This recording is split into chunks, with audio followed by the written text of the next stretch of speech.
Okey, bismillahirrahmanirrahim. Assalamualaikum warahmatullahi taala wabarakatuh. Bertemu kita sekali lagi dalam siaran langsung Borak Santai bersama abang besar kita, Ya, double big brother. Tuan Haji Hanif Katri. Hari ini kita selalunya malam, kita buat malam siaran langsung kita, tapi hari ini kita buat petang. Betul. Berikutan Tuan Haji Hanif Katri yang akan bertolak ke utara, Penang dan juga Kedah. Jadi, terima kasih Tuan Haji kerana meluangkan masa walaupun padat, sibuk dengan urusan guaman dan sebagainya. Terima kasih kembali sebab bagi saya lah ya, yang pentingnya ada yang saya selalu tertarik hati saudara Fadli ni, bila ada perkara-perkara yang penting yang saudara Fadli rasa rakyat tu tunggu-tunggu nak tahu Kita sekali apa lagi dalam sebenarnya siaran isu dia. langsung. Saudara Fadli akan hubungi dan minta sekiranya terluang masa. Dan atas sebab itulah bagi saya perkara seperti ini itu tanggungjawab kita. Saudara Fadli dalam media dan saya dalam bidang Betul. saya, insyaAllah mudah-mudahan bantu untuk rakyat memahami. Jadi Betul. tak kisah keluar Penang lewat sikit, janji malam ni boleh kena nasi kandar, cukup.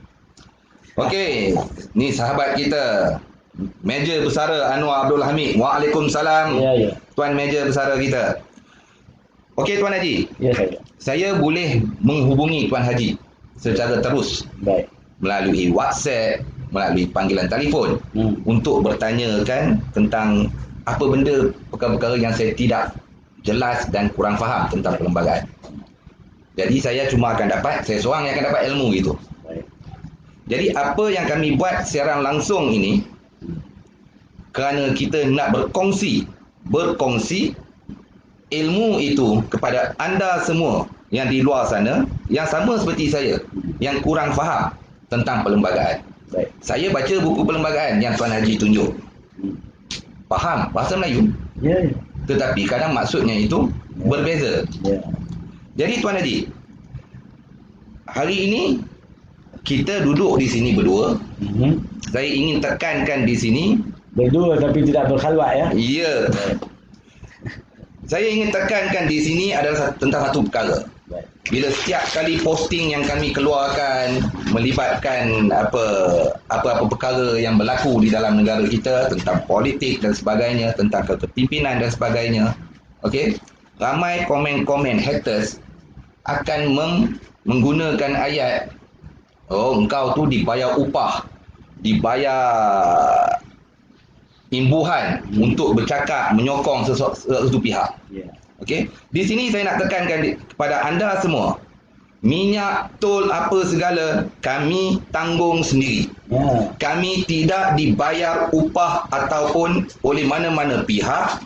Apa yang kami duduk di sini berdua, Tuan Haji Hanif Katri meluangkan masa secara percuma demi menyampaikan ilmu kepada anda, saya dan kita semua. Jadi tolong hentikan cakap-cakap yang mengatakan dibayar upah, dibayar pelbagai imbuhan untuk menyokong sesuatu pihak. Dan page Inspirasi Mahathir itu juga saya ingin tekankan di sini bukanlah milik mana-mana official page pemimpin-pemimpin politik yang ada. Ini page independence yang bebas, Tak kira lah kalau Tuan Haji Hanif Katri di sini, walaupun mana-mana wakil rakyat yang nak datang, silakan. Kami terbuka. Kami tidak menggunakan kata-kata kesat, memaki hamun, menghina, mencerca. Tidak, kami tidak buat perkara tersebut. Okey Tuan Haji. Sebelum kita teruskan, saya tertarik dengan penjelasan tadi yang memang patut dimaklumkan sekarang ini. Boleh saya tambah sedikit? Boleh. Sebenarnya macam inilah saudara Fadli. Hakikatnya masyarakat kita ni sekarang ni, tak kala 2020-2021 sekarang, dia dah masuk satu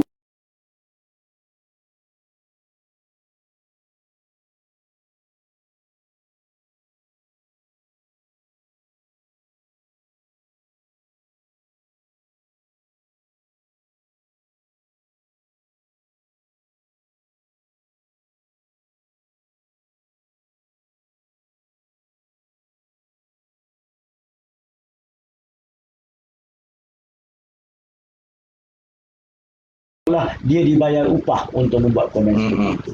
Perkara ini akan berterusan. Kita harap kita dapat membaiki dengan adanya orang-orang dalam media seperti Saudara Fadli dan yang lain yang dapat menunjukkan that is wrong. Dan sekiranya pihak ada antara pihak mereka yang tak mau faham atau tidak akan faham, itu masalah mereka. Kita teruskan dengan tanggungjawab kita. Ya?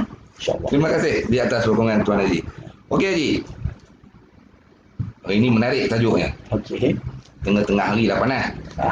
Harap dalam kita ni dan rakan-rakan yang ada di sini tak begitu kemas. Itulah. Soalan pertama sebelum saya pergi pada tajuk kita tentang menjunjung kasih dengan apa kenyataan daripada Istana Negara semalam, untuk kita teruskan, saya nak Haji jawab pendek dan padat. Baik.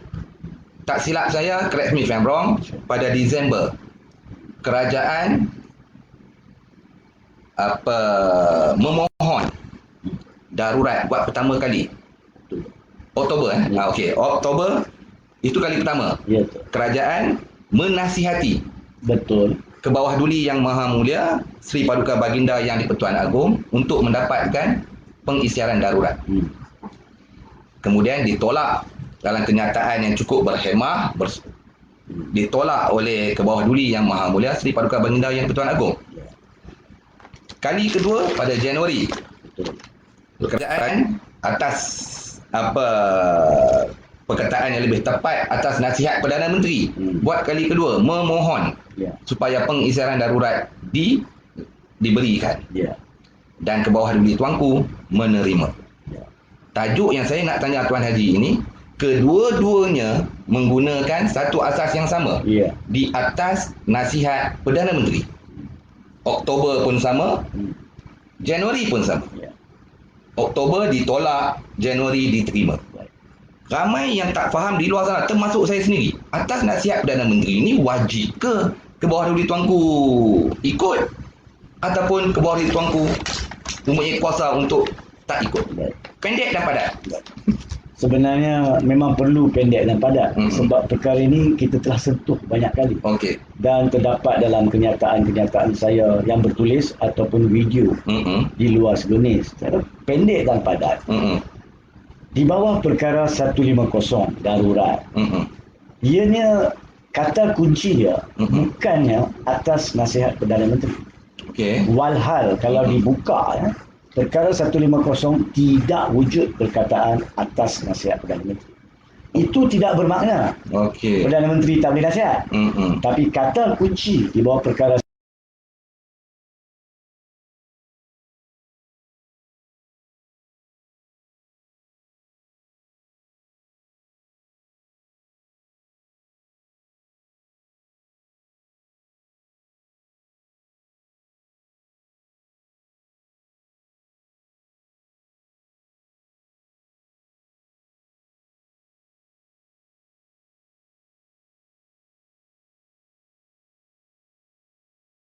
tapi maksudnya atas nasihat.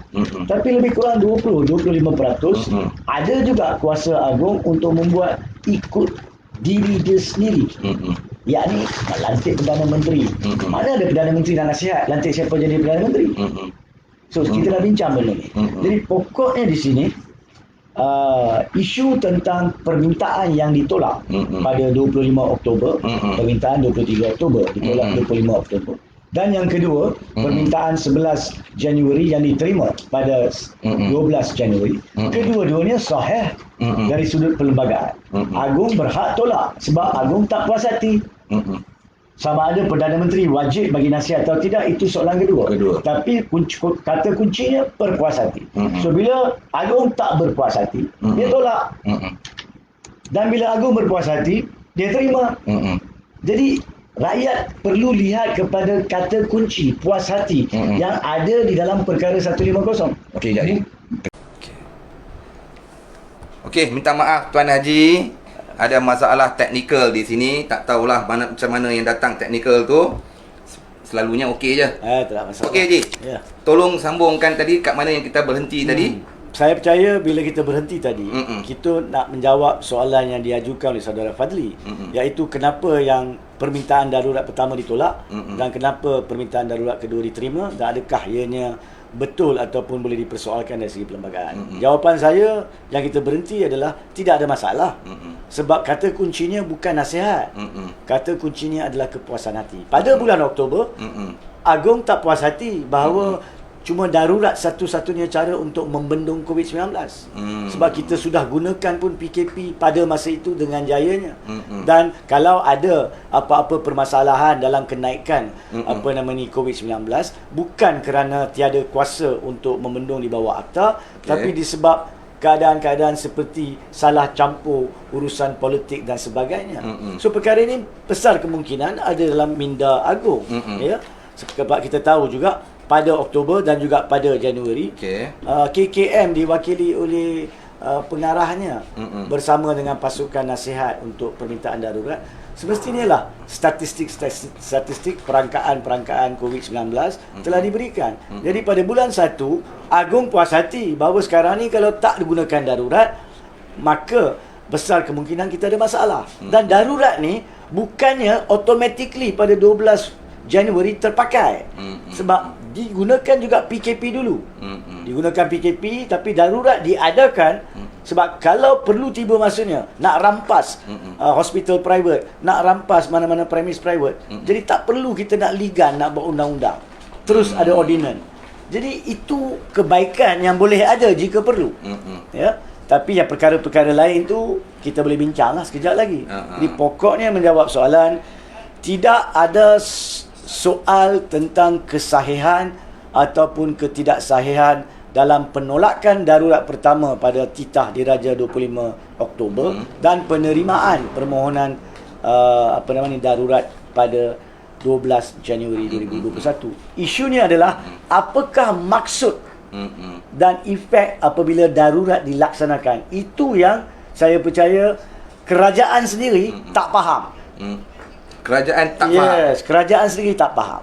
Dan kerajaan sendiri dalam kenyataan-kenyataan yang dikeluarkan menyebabkan rakyat menjadi celaru dan keliru. Sehingga kan rakyat menjadi lebih tak faham.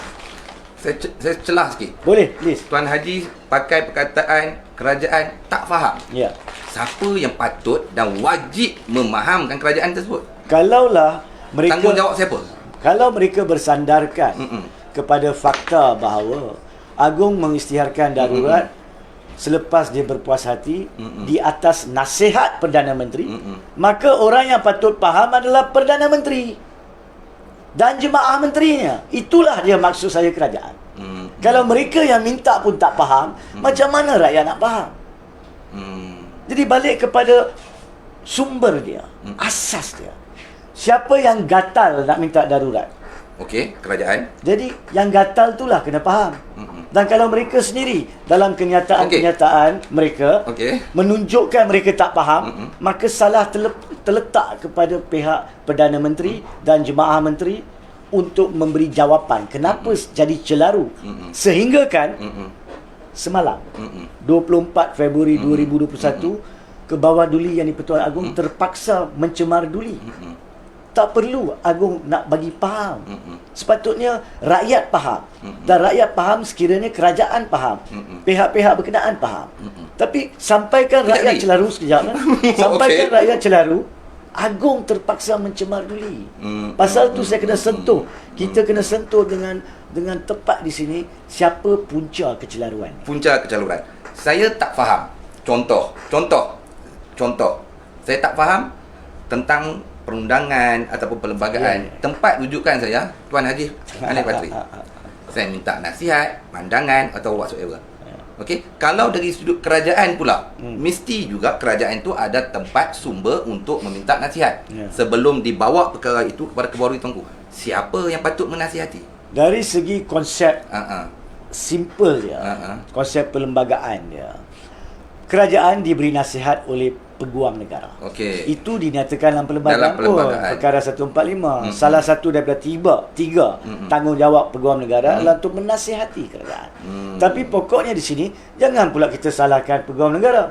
Sebab jangan kita lupa, dalam keadaan bila sesebuah kerajaan itu khawatir dengan survivalnya, khawatir dengan kemandiriannya, maka wujudlah si bijak pandai Pak Pandir ni yang cuba memberi nasihat-nasihat yang separuh masa di keliling Perdana Menteri yang menyumbang kepada ketidakpahaman itu. Dan pada masa itu, kalau seorang peguam negara nak masuk campur, nak bagi nasihat yang betul pun, dia tidak akan diterima. Sebab dalam keadaan itu, ahli politik sentiasa ingat bahawa mereka lebih pandai. Sedangkan mereka patut rujuk dan terima pendapat peguam negara. Saya tidak mengatakan di sini bahawa peguam negara telah melaksanakan tugas. Sebab apa? Walhal kami telah memfailkan satu tindakan di mahkamah. Melalui pihak yang memohon, iaitu Datuk Seri Khairuddin Abu Hassan, di mana kita menyoal kenapa peguam negara tidak menasihati. Kenapa kita menyoal? Sebab tidak ada kenyataan daripada peguam negara yang mengatakan beliau telah menasihati, tapi nasihat dia tak diterima. Kalau ada, kita tak saman lah. Bila tak ada, kita kena yakin dari segi perlembagaan. Adakah peguam negara telah membuat kerja dia atau tidak? Jadi saya di sini melanjutkan soalan Saudara Fadli tadi. Seandainya dia buat kerja, seandainya dia yang patut dirujuk telah merujuk, kenapa dia tidak diikuti? Itu yang saya jawab. Sebab ada Pak Pandir moden yang cuba nak tunjuk pandai, yang separuh masa dikeliling di pejabat Perdana Menteri atau di luar pejabat Perdana Menteri, yang cuba meyakinkan benda yang tak salah. Tapi apabila seorang Perdana Menteri berada dalam keadaan tergugat disebabkan perkara semasa yang sedang berlaku sejak pada 26 hari bulan Februari, bukan 1 Mac pun, 26 Februari, dia tergugat dari hari ke hari, semestinya dia mencuba mencari jalan untuk meletakkan diri dia sebagai orang yang kukuh. Di situlah mulanya masalah, mereka tak faham. Okey. Kita balik kepada tajuk asal kita, Tuan Haji. 12 Oktober.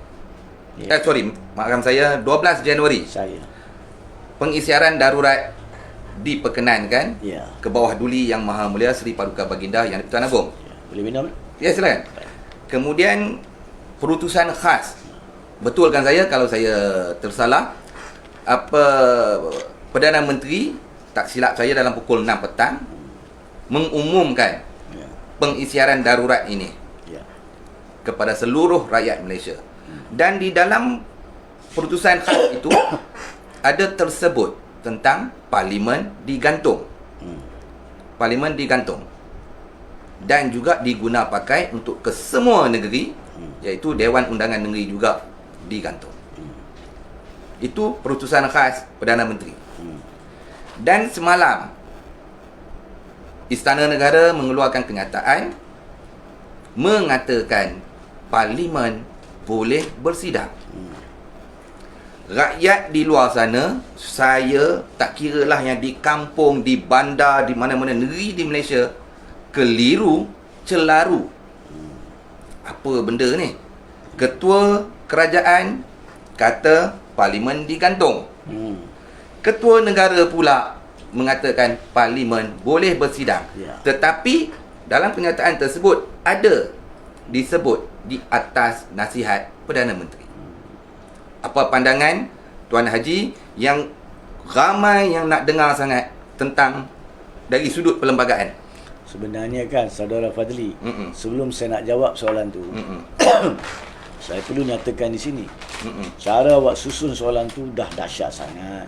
Kronologi dia memang betul, kecuali masa yang diumumkan atau disiarkan kenyataan oleh Perdana Menteri pada 12 hari bulan Januari adalah jam lebih kurang 2.45 petang.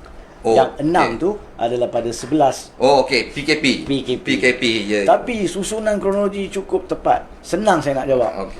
Untuk menjawab soalan ni, iaitu secara khususnya, apakah perkara yang berlangsung ataupun mempunyai kesan daripada kenyataan dan titah ke bawah duli Yang di-Pertuan Agong pada hari semalam 24 Februari.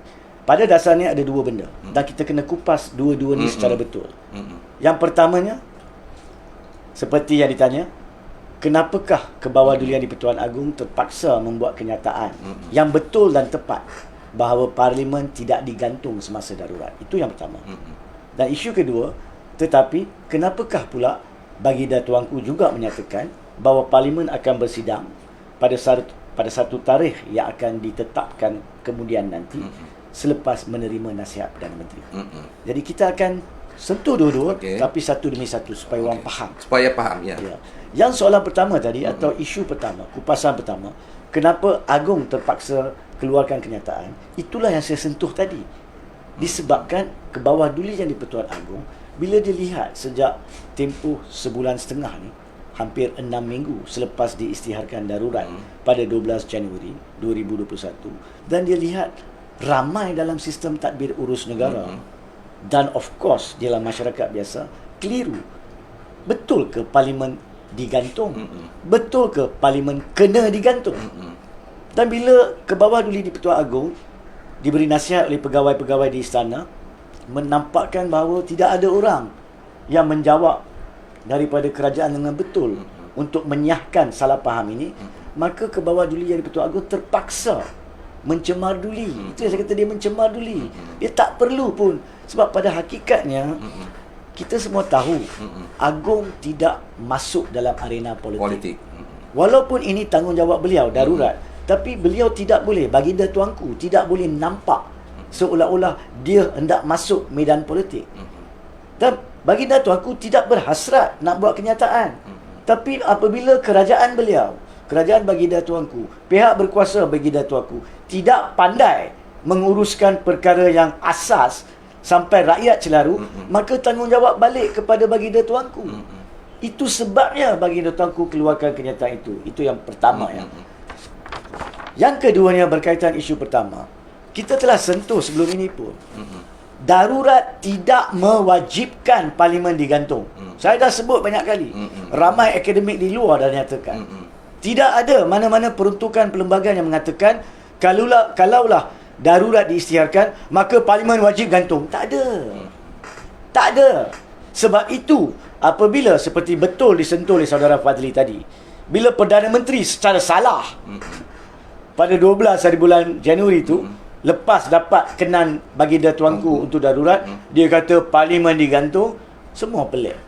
Apa pasal nak gantung parlimen lagi ni? Darurat pun belum berfungsi. Baru diumum. Tiba-tiba dengan seronok, dengan serta-merta gantung parlimen, gantung DUN. Kenapa? Sebab tak ada keperluan, kewajipan. Dan pada hakikatnya, pada masa darurat diisytiharkan pada 12 Januari, parlimen tak bersidang pun. Balik parlimen tamat bersidang pada 17 Disember. Dan ditangguhkan untuk bersidang 8 Mac yang akan datang ni. Iaitu penggal keempat dia. Mengikut takwin tepat sekali. 8 Mac sampai 8 April. Penggal yang keempat akan bermula. Jadi apa guna nak gantung apa? Benda tu bukan bersidang. Bukannya esok 13 Januari pada masa itu parlimen ada sidang penggal keempat dia. Yang perlu ditentukan digantung atau tidak. Kenapa Mahyudin Yassin dan kerajaan gopoh untuk umumkan perkara itu? Dan gopoh itu menyebabkan orang dalam kerajaannya, sama ada penyokong-penyokong daripada PAS ataupun UMNO, dan juga para ahli parti mereka, dan rakyat percaya atau ingatkan apa yang diumumkan itu betul. Bahawa parlimen wajib digantung.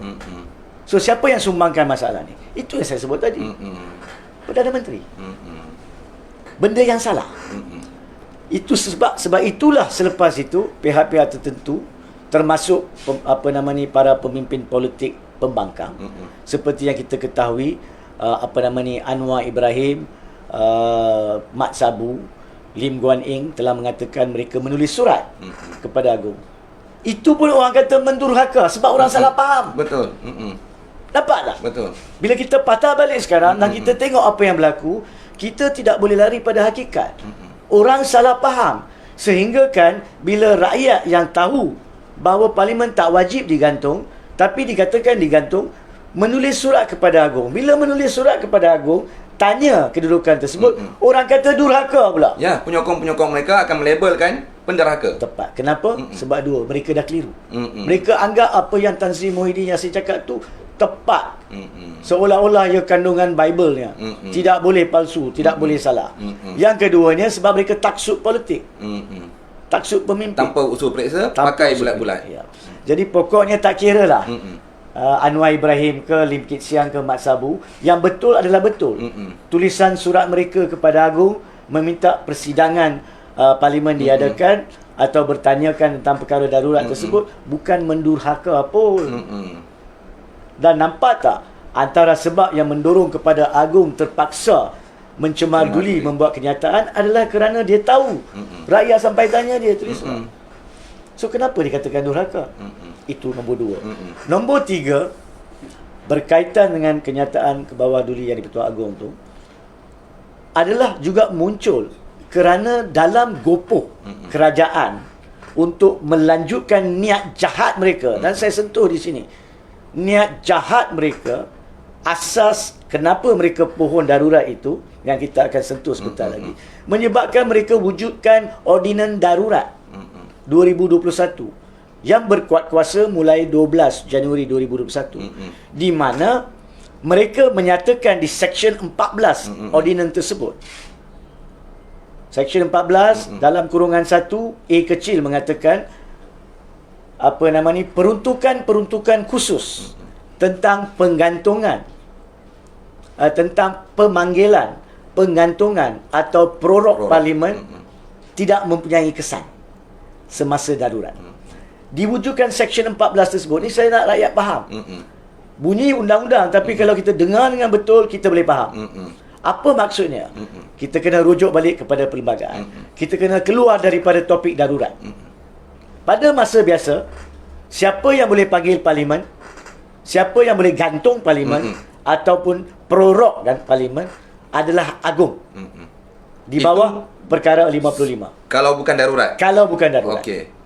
Tapi bila dinyatakan oleh Agung, seperti yang saya cakap tadi, walaupun tidak dinyatakan atas nasihat Perdana Menteri, di bawah perkara 40 dibaca bersama dengan 55, setiap tugas perkara 40. Ya, setiap tugas rasmi Baginda Tuanku, melainkan diletakkan khusus kepada Baginda Tuanku, adalah atas nasihat Perdana Menteri ataupun Jemaah Menteri yang bertahan. So, perkara 55 nak panggil parlimen, nak gantung parlimen, nak bubar parlimen, adalah atas nasihat Perdana Menteri kalau pada zaman biasa tanpa darurat. Tanpa darurat. Nampak tak? Pasal itulah, kalau kita ingat masa ada isu tentang nak naik atau nak turunkan usul undi percaya, Speaker Ad Harun pernah bagi tahu bahawa tarikh penetapan adalah di atas permintaan ketua kerajaan, iaitu Perdana Menteri.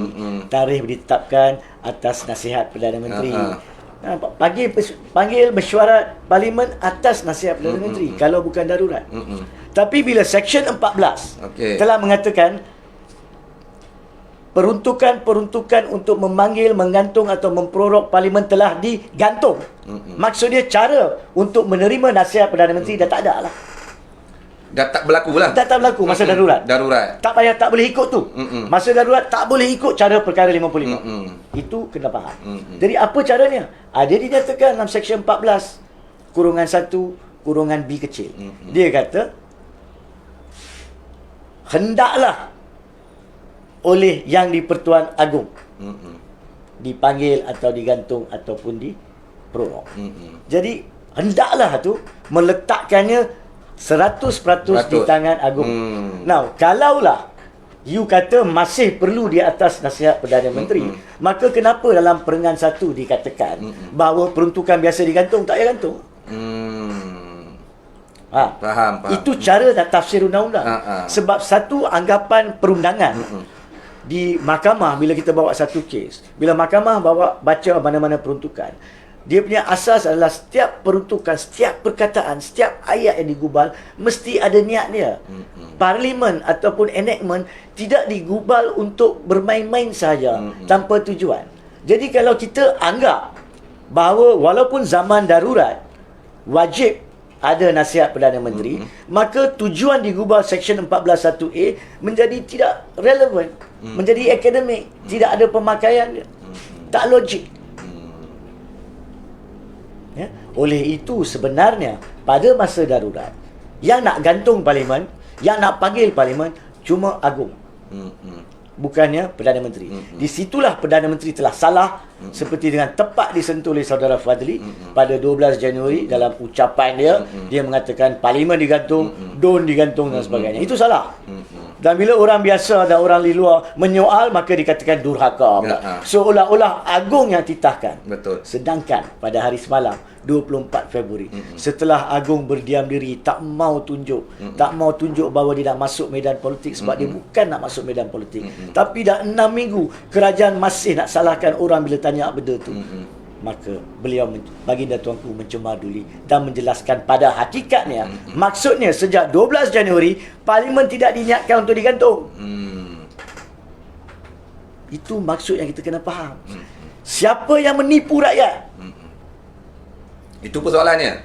Akibat daripada kenyataan ni. Dengan perutusan 12 Januari oleh Ketua Kerajaan dan juga kenyataan semalam oleh Ketua Negara. Betul negara. Siapa yang Kalau boleh digunakan perkataan nipu, perkataan menyalah nyata, ataupun perkataan mengelirukan dan mencelarukan rakyat, semuanya berpunca daripada kerajaan, berpunca daripada Perdana Menteri Tan Sri Muhyiddin Yassin.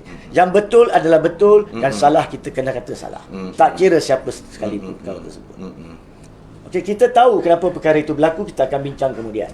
Tapi pertama sekali faham dulu. Faham dulu. Jadi baginda tuanku telah memperjelaskan perkara ini. Dan kita pergi pada bahagian kedua, kenyataan baginda tuanku. Macam saudara Fadli tanya tadi. Kalau dah betul parlimen tak digantung, dan parlimen boleh dipanggil pada bila-bila masa, kenapa pula dalam kenyataan istana yang sama semalam dikatakan parlimen akan dipanggil pada masa terdekat atas nasihat Perdana Menteri? Kenapa nak guna juga nasihat Perdana Menteri? sedangkan kita berada dalam darurat? Macam kita cerita tadi. Betul. Jawapannya cukup mudah. Di sini ni rakyat kena faham, institusi raja ni adalah institusi tertinggi negara di bawah perlembagaan. Saya selalu katakan institusi diraja, kerusi yang di-Pertuan Agong, kerusi sultan, raja dan sebagainya, adalah sebagai cabang penyelia 3 cabang lain, iaitu eksekutif, parlimen dan mahkamah. Itu satu. Yang keduanya, kita tahu adat kita, konvensyen kita, bangsa Malaysia, bangsa Melayu kita beradab. Itu yang kedua. Yang ketiga, Agong tidak boleh tampak nak main politik. Dia tidak boleh tampak, tidak boleh zahir, tidak boleh kelihatan seolah-olah dia main politik. Padahal nak buat macam mana? Politik adalah sebahagian tadbir urus negara. Dia perlu tanganinya. Tapi untuk mengimbangi persepsi rakyat, maka dia masih, baginda tuanku, masih santun, masih sopan mengikut peruntukan rukun negara yang kelima, kesopanan dan kesusilaan. Malangnya sekarang ni yang mengajar kita nak bersopan adalah Agong. Kita sendiri di Alamaya dan di tempat-tempat lain, kita dah hilang kesopanan. Betul, saya setuju. Tapi Alhamdulillah, Agong sendiri melalui kenyataan semalam menunjukkan kesopanan. Kenapa saya cakap macam tu? Sebab Agong tahu apa yang dia cakap pada masa darurat. Parlimen tak digantung, tapi yang boleh panggil parlimen di bawah Seksyen 14 seperti yang dirujuk dalam kenyataan istana tersebut, di bawah Seksyen 14, sebenarnya dia, baginda tuanku. Kenapa dia cakap atas nasihat Perdana Menteri? Sebab baginda tuanku masih bersifat sopan. Dalam bahasa mudahnya, beliau mengatakan, kalau saya boleh bantu jelaskan, weh Muhyiddin, hang dah tipu dah hari tu. Aku nak kena jelas. Aku dah jelas. Faham-fahamlah. Buatlah kerja. Mai nasihat aku. Suruh buat parlimen. Kalau ikut takwim asal 8 Mac. Mailah esok. Bagi tahu supaya hang tak nampak bodoh. Hang tak nampak pentingkan diri sendiri. Aku nak basuh lagi muka ke hang. Itu bahasa Penangnya. Bahasa Penang. Patut menyembah, minta ampun sekiranya bukan niat untuk mencemar duli atau menghina, tapi untuk memberi faham kepada rakyat Ya, benar. Bahawa apa yang Agong lakukan semalam cuma untuk melangsungkan, melurungkan kesopanan kepada seseorang yang mungkin pada haknya bukan lagi Perdana Menteri, tapi sebab masih menduduki kerusi Perdana Menteri, secara teknikalnya masih perlu diberi kesopanan untuk memperbetulkan kesilapan. Jadi rakyat jangan faham atau jangan salah faham, bahawa Agong, kalau betul Parlimen Agong yang boleh panggil, maka bila Agong cakap atas nasihat Perdana Menteri, Agong pula salah. Agong bukan salah. Agong sopan. Itu yang kita, apa yang Haji terangkan tadi adalah celaru. Siapa yang mencelarukan pemikiran rakyat 32 juta rakyat Malaysia ni? Kerajaan. Sekejap A, sekejap B, sekejap A. Hinggakan ke bawah duli Yang Maha Mulia Seri Paduka Baginda terpaksa menjelaskan kepada seluruh rakyat. Kita sebenarnya patut malu dengan diri kita lah. Sampai Agong kita terpaksa mencemar duli berulang kali tau. Ini bukan kali pertama. Kalau dilihat sebelum daripada ini, apabila Muhyiddin Yassin dan pemimpin-pemimpinnya lari sampai ke Istana Pekan pada 23 Oktober untuk minta darurat pertama, Agong masih sopan, santun. Dia tak beri keputusan menolak terus. Dia tangguhkan. Ingat tak? Dia kata Beta akan berunding dengan saudara Beta di Majlis Diraja. Ingat tak? Betul. Bukan dia tak boleh buat keputusan sendiri. Perlembagaan benarkan Agong buat keputusan sendiri. Tapi sopan, santun, tidak hendak memalukan Perdana Menteri. Dan pada 25 hari bulan, hari Ahad, dia mengatakan dia menolak permohonan pertama. Kemudian ada lagi kenyataan-kenyataan dikeluarkan masa bajet dan sebagainya. Sampai Agong terpaksa keluarkan 3 kenyataan. Kita dah sentuh sebelum. Betul, kita dah sentuh. Ini adalah satu perkara yang kita sebagai rakyat dan terutamanya pemimpin politik kita patut malu. Sehingga kan meletakkan baginda tuanku Agong kita dalam keadaan yang terpaksa menjelaskan untuk meleraikan kecelaruan, which is wrong. Our leaders must answer for this. Dan terutamanya mereka yang menyumbang kepada salah nyata, kepada kekeliruan, iaitu Kerajaan Perikatan Nasional yang diterajui oleh Tan Sri Muhyiddin Yassin. Saya nak ambil kesempatan bila kupasan ini tersentuh hati saya. Daulat tuanku, kami rakyat Malaysia menjunjung kasih di atas pencerahan. Bagi kami menganggap kenyataan daripada Istana Negara sebagai satu pencerahan pada seluruh rakyat Malaysia, iaitu demokrasi di Malaysia masih kekal subur, yang di mana Parlimen boleh bersidang. Tuan Haji, saya rentetan soalan-soalan ni, saya nak tanya lagi Tuan Haji. Jangan marah pula. Minum ayak dah. Okey. Saya nak tanya, bila sekarang ni darurat. Ini bukan saya cakap, dan anda semua di luar sana boleh buka Wikipedia Parlimen Malaysia. Yang kali terakhir diupdate pada 12 Januari. Dalam Wikipedia Parlimen itu tertera di situ Kerajaan 109, Pembangkang 111. Sekarang kita darurat. Lepas tu Parlimen dibenarkan bersidang. Apa kedudukan Kerajaan 109 ini? Baik, perkara ini pun Saudara Fadli kita dah bincang. Dan saya dah sentuh dengan panjang lebar. Tapi pada hari ini, di atas ihsan dan pencemaran duli baginda tuanku memberi penjelasan semalam, saya akan jawab dalam 3 keadaan. Kalau tak ada darurat, yakni sebelum 12 Januari atau selepas darurat ditamatkan kelak. Dalam keadaan itu, sokongan majoriti mana-mana Perdana Menteri boleh dipersoalkan pada bila-bila masa. Pada bila-bila masa. Apabila dikhawatiri majoriti itu telah hilang. Terutamanya dalam keadaan kerajaan sekarang ni. Sebab kerajaan sekarang ni tidak ditubuhkan selepas kejayaan pilihan raya. Kalau selepas kejayaan pilihan raya, contohnya lah, untuk orang faham, saya dah sentuh benda ni, tapi untuk orang faham dengan lebih mendalam. Pada zaman Tun Abdul Razak, Allahyarham Tun Abdul Razak meninggal dunia. Perdana Menteri meninggal dunia. Kosong kerusi. Orang akan tanya, kenapa tidak dibisingkan pada masa itu? Sudah hilang majoriti. Jawapannya senang. Sebab majoriti tak hilang pada masa itu. Majoriti masih kepada Kerajaan Barisan Nasional. Dan kemeninggalannya, kematian Allahyarham tidak menjejaskan majoriti. Oleh itulah tidak ada isu kepada pembangkang pun bahawa selepas kepada Presiden parti terbesar Barisan Nasional pada masa itu Tun Razak meninggal, siapa yang menggantikan dia automatically menjadi kerajaan. Itu sebab Tun Hussein Onn menjadi Perdana Menteri. Tapi walau apa sekalipun pada masa itu pun Tun Hussein Onn dalam masa 3 hari 12 hari telah membawa usul kepada Parlimen untuk mengesahkan majoriti dia di Parlimen. Nampak tak betapa cantik, betapa bermoral, betapa berintegriti bapa-bapa moyang-moyang kita yang menjalankan urus tadbir negara pada masa itu. Menjunjung tinggi perlembagaan. Tapi sekarang ni Kerajaan Perikatan Nasional ni, bukan ni saya mengatakan tidak sah pada 1 Mac.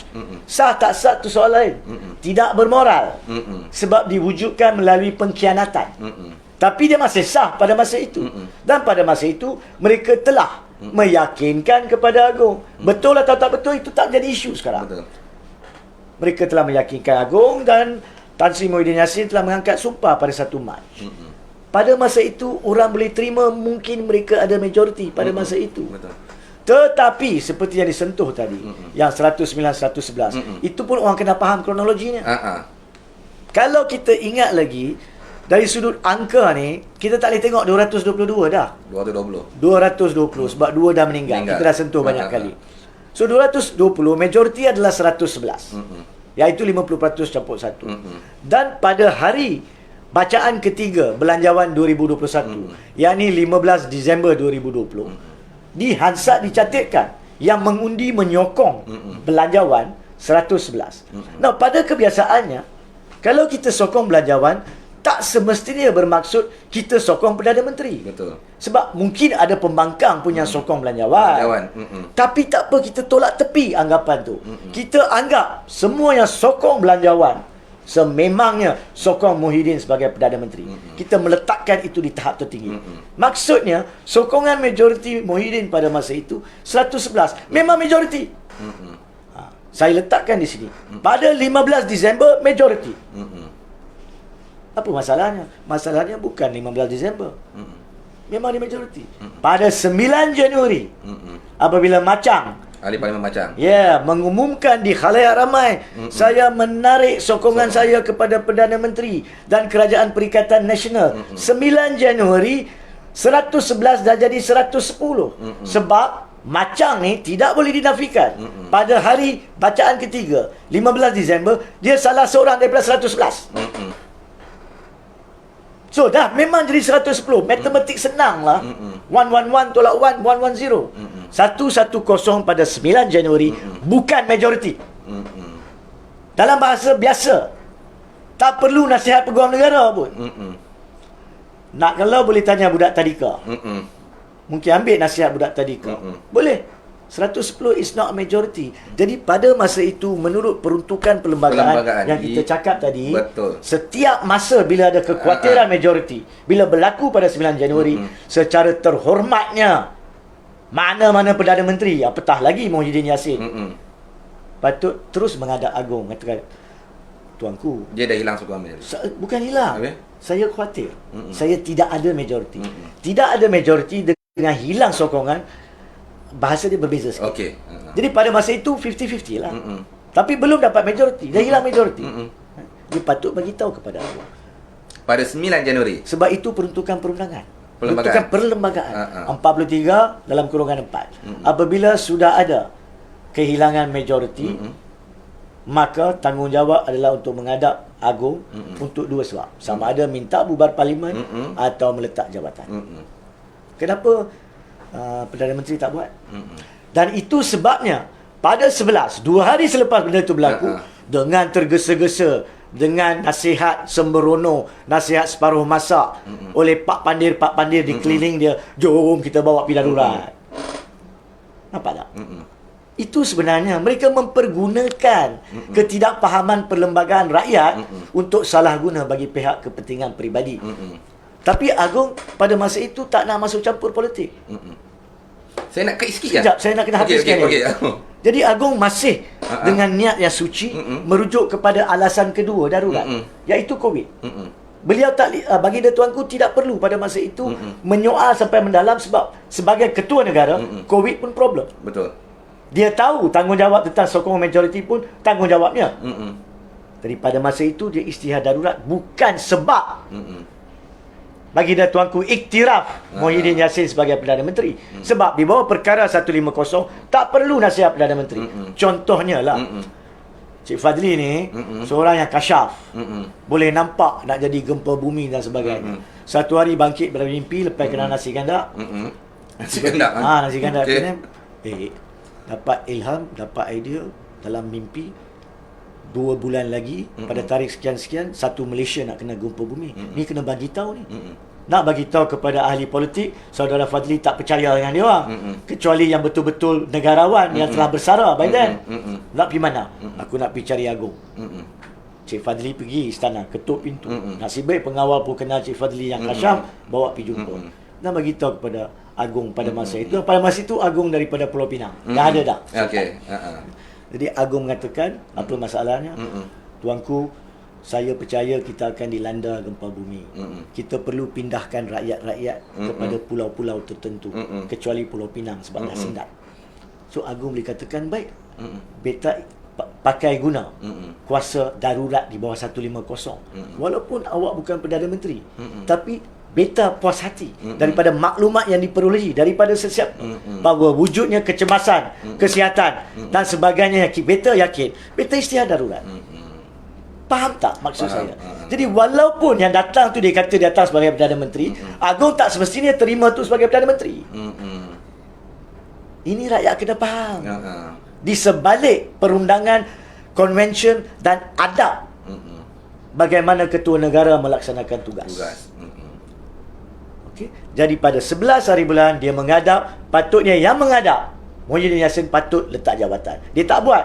Tapi Agong terus isytihar darurat bukan sebab dia terima Muhyiddin sebagai Perdana Menteri, sebab dia terima isu nasihat. KKM pun ada, Peguam Negara pun ada, perangkaan berapa orang yang duk meninggal, berapa banyak kena ni pun diberikan. Itu sebab keutamaannya adalah COVID. Ya. Dan balik kepada isu soalan utama. Jadi pada masa bukan darurat, pada bila-bila masa pun boleh disoal. Apatah lagi pada masa darurat. Sama ada parlimen digantung atau tidak, masih boleh disoal. Sebab itu macam keluar di kaca TV untuk maklumkan kepada Agong, walaupun parlimen tak bersidang masa tu, saya dah tak sokong. Jadi Agong dan rakyat dapat tahu 111 minus 1 110. Itu cara kita menunjukkan sama ada kita sokong atau tidak. Tak semestinya di parlimen. Okey, saya nak ketiga. Okey, habiskan dulu. Apatah lagi sekarang ni, bila Agong dah bagi tahu parlimen tak digantung dan parlimen akan bersidang. So bila sahaja parlimen bersidang, maka ramai-ramailah dengan ambil nasihat guaman yang betul. Parti-parti anda sendiri mempunyai ramai peguam. Susunlah usul-usul yang betul. Tulislah dengan betul kepada Azhar Harun sebagai speaker. Beliau sendiri mengatakan, Azhar Harun, to be fair to him, dia sendiri mengatakan pengantungan parlimen yang disalah faham tu adalah salah. Selepas itu Azalina Ahmad Said pun menyoal. So mereka pun faham tanggungjawab parlimen mereka. Dan sekarang ni selepas 9 Januari, pada 12 hari bulan Januari, pada jam 2 petang kita tahu, 2:30 petang kita tahu, Nazri Aziz pada Rengas mengumumkan dia tak sokong. So sekarang ni bukan tak ada majoriti, kerajaan minoriti. Itu pasal ayat dia penting. Daripada kerajaan majoriti, hilang majoriti, jadi minoriti. 109 is a minority government. Dia perlu dapat persetujuan semua pihak dalam parlimen. Masih nak tak kerajaan minoriti? Tak nak, buang. In fact dia patut letak jawatan. 24 Februari. Bila itu beza pemimpin yang mempunyai prinsip, yang menjunjung tinggi perlembagaan. Okey, saya dah haji seperti mana Tun Hussein On. Ya, Tun Hussein On. Seperti mana Tun Mahathir dan juga Ibn Pak lah. Apabila dia mengambil alih daripada Tun Mahathir, pada dalam tempoh 3 hari dia pergi parlimen untuk dapat pengesahan, walaupun dia cuma menggantikan sebagai Presiden Barisan Nasional yang tidak ada isu. Dah. Okey. Okey, saya nak kaitkan balik bila Tuan Haji kata tadi tentang 9 Januari selepas Ahli Parlimen Macang mengumumkan menarik sokongan daripada Perdana Menteri dan Kerajaan Perikatan Nasional. Jadi waktu itu dah hilang majoriti. Betul. 11 hari bulan 12 hari bulan sebelum pengisytiharan darurat itu. Lepas diisytiharkan istana sebelum diumumkan oleh Perdana Menteri. Maksudnya Perdana Menteri dah hilang majoriti. Ramai pemimpin politik termasuklah negarawan kita Tun Dr. Mahathir mempertikaikan nasihat itu. Maksudnya seolah macam Perdana Menteri itu dah tidak ada hak untuk menasihati agung. Apa pandangan Tuan Haji? Betul lah. Itulah yang secara ringkas yang saya katakan tadi. Apabila Perdana Menteri itu sendiri tahu dan dia ada otak kan, dia boleh tengok apa yang diumumkan oleh Macang. Dia dah nampak apa yang pasal tu sebenarnya. Ni saya nak kena sentuh supaya orang faham. Pasal tu dia pergi secara terburu-buru pada 11 Januari. Padahal kan, ni kena sentuh. Orang tak mau tengok balik kronologi. Kita kena tengok balik kronologi. Sepatutnya PKP yang diumumkan pada 11 Januari jam 6 petang. Tapi diumumkan pada 6.45 petang. Apa yang berlaku tengah-tengah adalah dia pergi menghadap tuanku untuk minta darurat 11 Januari. Tapi bila dia umumkan PKP dan Agong belum bagi jawapan, cuma diberi pada 12 Januari, dia tak bagi tahu langsung dengan jujur.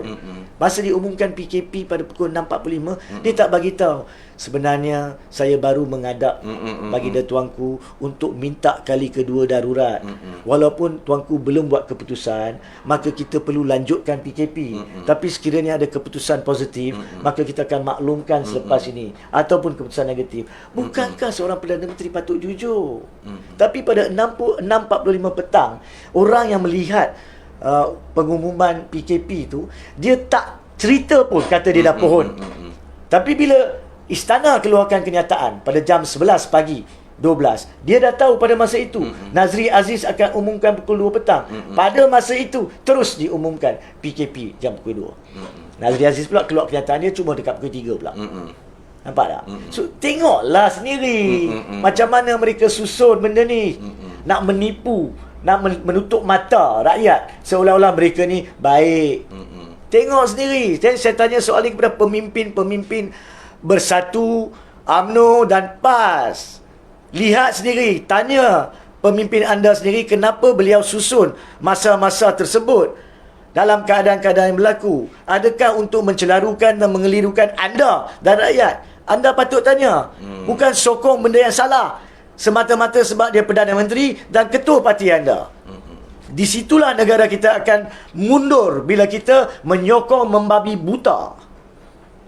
Saya minta maaf, perlu dinyatakan. Setuju sangat Tuan Haji. Memang penjelasan ini yang rakyat nak dengar. Bukan saya seorang nak dengar. Ramai lagi pemimpin-pemimpin politik pun pening. Yang mana satu yang betul, yang mana satu yang rakyat nak ikut. Tapi syukur Alhamdulillah, di atas kebijaksanaan ke bawah duli Yang Maha Mulia Seri Paduka Baginda Yang di-Pertuan Agong telah meredakan cakap-cakap persepsi-persepsi negatif tentang kerajaan, tentang parlimen digantung dan sebagainya. Okey Haji? Sebelum tu, untuk rumuskan jawapan tadi, sebab ramai yang masih keliru tadi berkenaan kenapa Agong nak masih nak tunggu nasihat Perdana Menteri. Macam mana kita telah jelaskan, bukan kerana undang-undang memerlukan, bukan kerana perlembagaan memerlukan, bukan kerana Seksyen 14.1 Ordinan Darurat 2021 memerlukan. Bukan. Di atas kesantunan istana. Itu sahaja. Dan percayalah, kalau Tan Sri Muhyiddin Yassin tidak dalam beberapa jam lagi, beberapa hari, paling lewat seminggu lagi, tidak berjumpa dengan Agong, saya yakin sebagai rakyat Malaysia, ke bawah duli Yang di-Pertuan Agong, akan buat apa yang dia tahu dia boleh buat secara peribadi. Dia sendiri boleh panggil parlimen. Jadi tunggu je lah. Tapi kita nak seorang bekas Perdana Menteri ataupun Perdana Menteri yang akan menjadi bekas Perdana Menteri yang bermaruah. Dia sendiri buat apa yang dia patut buat. Itu saja. Terima kasih di atas kupasan yang cukup mudah faham. Bukan kata saya saja faham. Saya ingat Uncle Lim yang ada di Joy Cendoi di Penang Road pun faham. Uncle Murti pun faham. Esok saya nak pergi makan cendol. Itulah, Makcik Kiah, Pak Saleh pun yang dah kena tipu selama ni hari pun faham dan jelas tentang apa itu nasihat Perdana Menteri dan kuasa-kuasa yang ada pada ke bawah duli tuanku dan juga kerajaan. Ji, Yes. tak boleh lagi-lagi Haji. Ini ada soalan yang banyak lagi daripada followers kita Ya. yang ada kaitan juga. Antara yang paling saya tertarik adalah tentang Malaysia kini. Okey. Perkara itu berlaku dalam masa darurat lah. Okey. Malaysia kini didenda lebih 500,000. Setengah juta, tak lebih tak kurang. Oh, 500,000 kerana komen yang dilontarkan oleh si pengomen lah.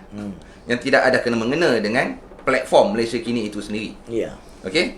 Saya nak tanya Haji ni pasal saya pun risau juga. Iyalah. Yang tukang komen ni banyak juga. Ada yang menyokong, ada yang hashtag PDRM lah, yang marah pun ada. Yang mana yang hashtag PDRM, tolong hashtag 100 kali sebab PDRM akan menyiasat dan akan memaklumkan kepada anda yang menghashtag, jangan bodoh nak hashtag sebab ini perkara yang berilmiah untuk dibincangkan. Tolong hashtag. Jadi kepada Muhammad Romli 2 kali hashtag PDRM. Buat 100 kali. Buat 100 kali lagi Tuan Haji kata, kerana ini perbincangan ilmu yang perlu untuk anda semua, saya sendiri faham. Bukan kita pergi duduk di kedai mamak macam 2 hari lepas kawan-kawan saya duduk tanya, saya bukan peguam. Manalah saya nak tahu. Depa pun tak tahu. Tapi kalau peguam pun kan, siapa sekalipun benda ni bagi saya, yang penting adalah jujur dan berani nak bagi tahu yang betul.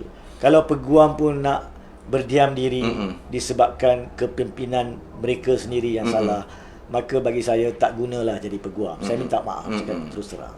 Jadi Haji, sambung balik. Ya. Kerisauan Okey.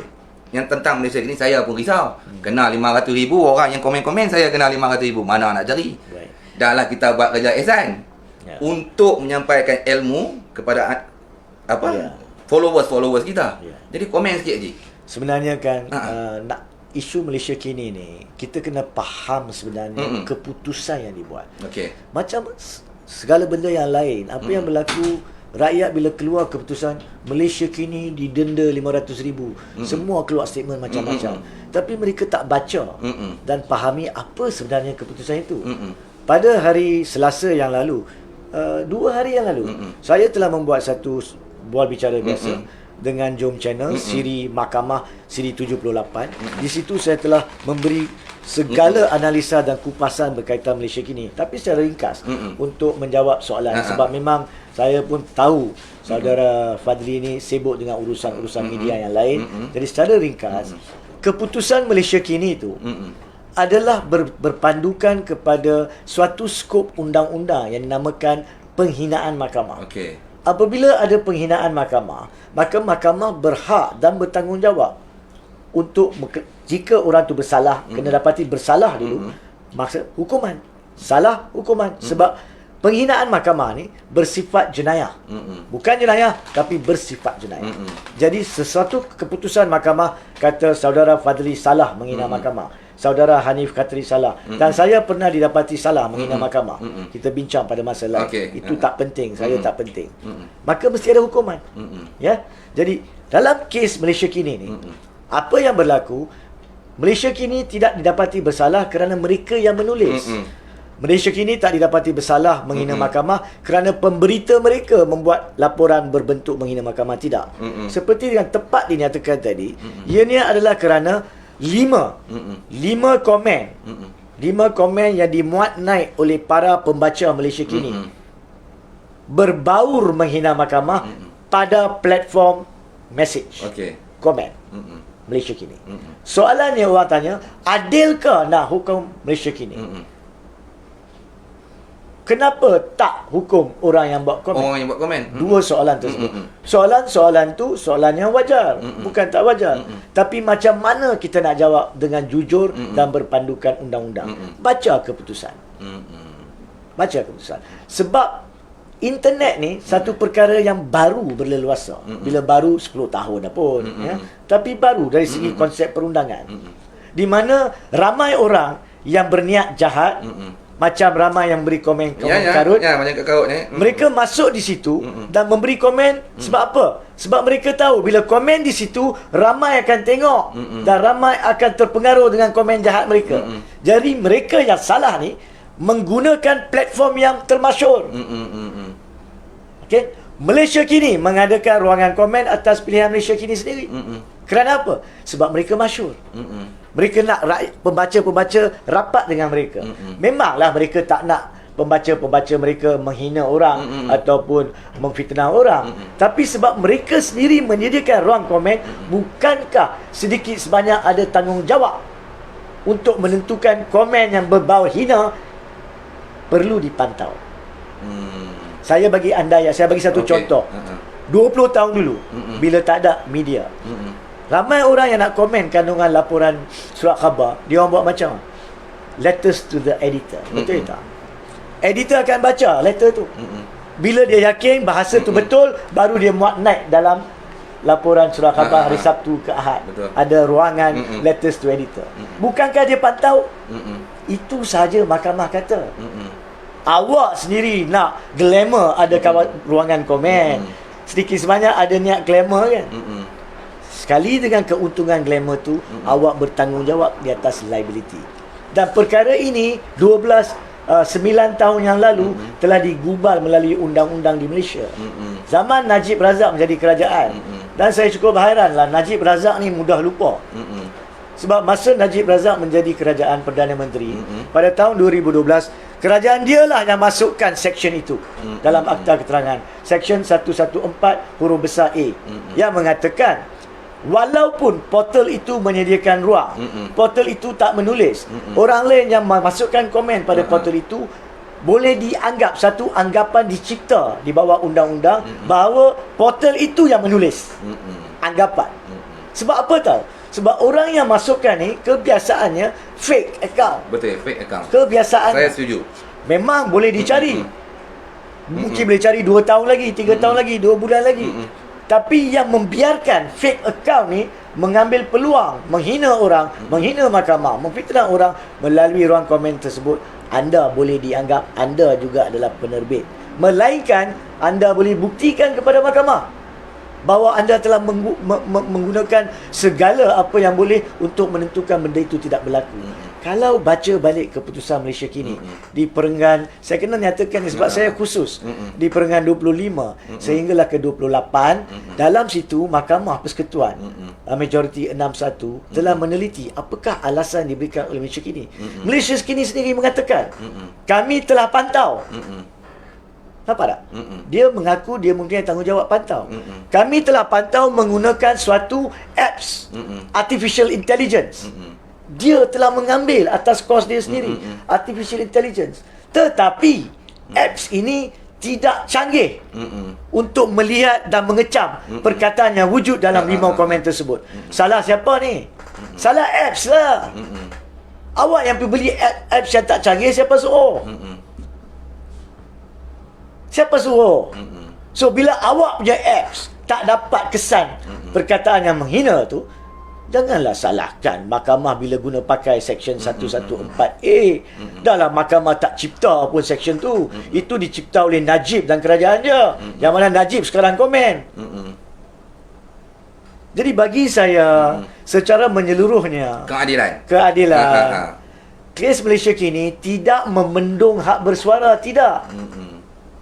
Apa yang berlaku dalam kes Malaysia Kini, keputusannya sama sebelum daripada wujudnya ruang komen dan selepas ruang komen. Sebelum ruang komen pun kita tak boleh menghina mahkamah, kita tak boleh memfitnah orang. Dan selepas keputusan Malaysia Kini pun sama. Cuma walaupun portal tidak menulis, tapi sebab portal membiarkan, memberi laluan, memberi platform untuk orang menulis benda hina, dia mempunyai tanggungjawab. Dan Malaysia Kini mengaku dia telah cuba melaksanakan. Cuma keterangan yang diberi atau alasan yang diberi tidak diterima oleh mahkamah sebagai mengakaskan tanggungjawab awak. Sebab apps awak tak lengkap, salah awak. balik kepada kita, awak. Okey. Dan saya telah sentuh benda ni 2 hari sudah. Saya katakan tiba masanya. Macam saya pun ada Facebook. Saya mungkin, saya tak kata saya akan, saya mungkin terpaksa buat satu posting, inspirasi dalam bersantai, 244 mungkin. Suatu notis kepada para pembaca dan pemberi komen. Contohnya, setelah meneliti dan mengambil kira keputusan Malaysia kini dalam kes peguam negara melawan Malaysia kini, keputusan Mahkamah Persekutuan yang ingin memandu dan membantu rakyat memahami undang-undang hak bersuara bersama dengan undang-undang menghindari daripada kelakuan memfitnah atau menghina mahkamah, maka dengan ini saya memberi notis dan makluman kepada para pembaca. Seandainya saya menjumpai mana-mana komen yang saya sedari mahupun percayai sebagai berbaur fitnah atau menghina mahkamah, maka saya akan kosongkan, akan buangkan, akan lapangkan, akan batalkan daripada ruang komen saya itu untuk mengelakkan diri saya dipersoalkan dalam tujuan membiarkan perkara itu berleluasa di ruang komen saya. Yang kedua, janganlah dianggap apa yang saya lakukan tanpa memberi notis tersebut sebagai satu kebiadaban saya. Sedangkan apa yang saya lakukan adalah untuk mematuhi ruang lingkup perlembagaan dan perundangan seperti kini diputuskan oleh Mahkamah Persekutuan kes Malaysia kini. Cukuplah. Takkan InsyaAllah nanti saya pun nak buat sama untuk dah rekod kan dalam ni. Dah rekod je, cantik je lah. Ini bukan untuk kita, bukan untuk Tuan Haji, untuk kita semua. Ya, dan saya juga. Nak bagi komen tu, bagilah yang elok-elok. Kerana setiap komen kita, itulah cerminan diri kita. Ya, betul. Saya tak nak kata macam saya kecil-kecil dulu. Bila bapak saya marah, kena buat ni, kena buat tu. Kalau tak buat, nanti bapak malu. Maksudnya, cerminan didikan ibu bapa. Jadi, pada anda-anda yang agak suka menghentam, mengkritik tanpa asas, itulah cerminan diri anda. Saya tak nak kata mak bapak anda didik tak betul, tapi anda cukup suka dah pakai fake account. Saya ucap terima kasih kepada followers Inspirasi Kumahathir yang sentiasa WhatsApp kepada saya, memberitahu saya tentang orang ni komen, minta saya ban dan delete. Saya buat macam mana Tuan Haji cakap tadi, seberapa daya yang kami mampu buat. Terima kasih kepada anda yang memberi maklum balas melalui WhatsApp kepada kami apa semua. Tapi kan saudara Fadli, saya rasakan saya pun selama ni lah, sejak bulan Mac 2016 bila saya adakan akaun Facebook saya, banyak komen-komen yang dilemparkan tu seperti yang kita bincang awal-awal tadi, sebenarnya kerana mereka taksub pemimpin dan politik. Tak kisah, kita biarkan. Tapi ada yang lucah yang teramat. Sampai bila orang tengok komen tu pada Facebook saya, orang tanya saya, "Hanif, kenapa hang biar macam tu?" Saya nak kata apa? Pada masa itu saya boleh kata, "Look, seperti mana saya mempunyai hak untuk bersuara, seperti itu juga mereka mempunyai hak untuk memberi komen. So saya kena hormati hak mereka."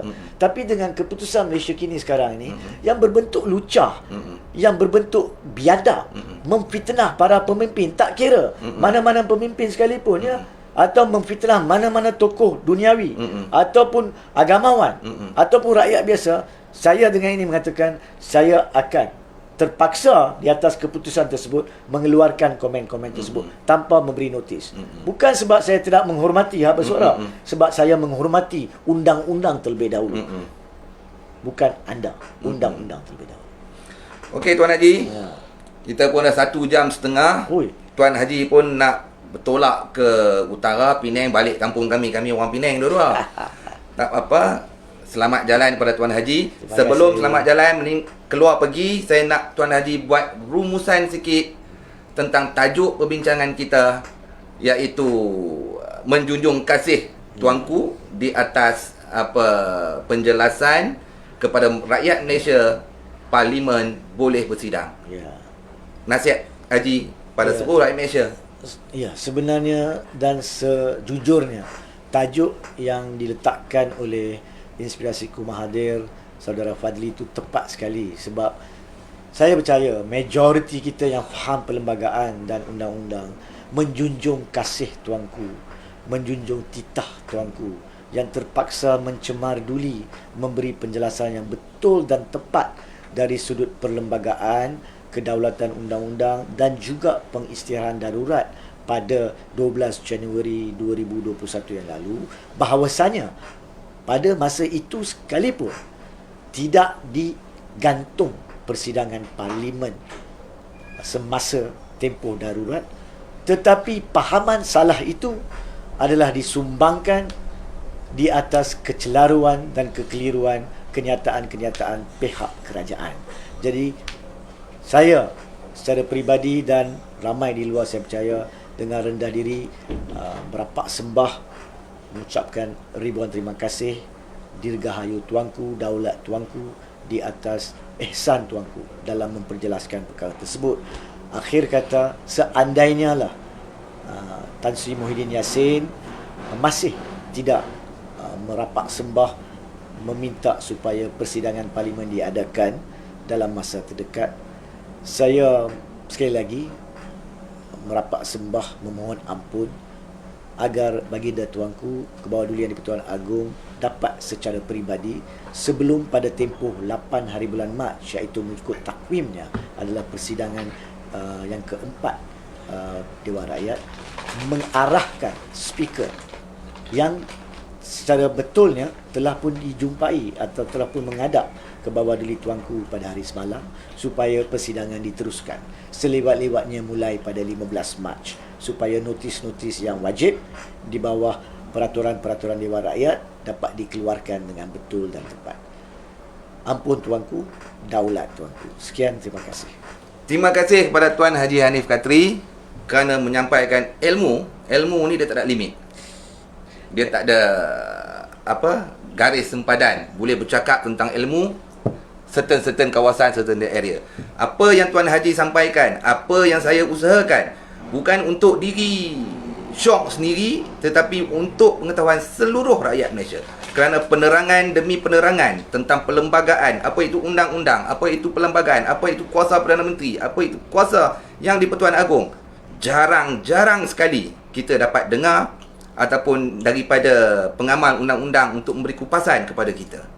Yang baik hanya datang daripada Allah, yang jahil hanya datang daripada kami semua. Mohon ampun dan maaf jikalau ada tersalah bahasa, terkasar bahasa, tersilap kata kami berdua pada hari ini.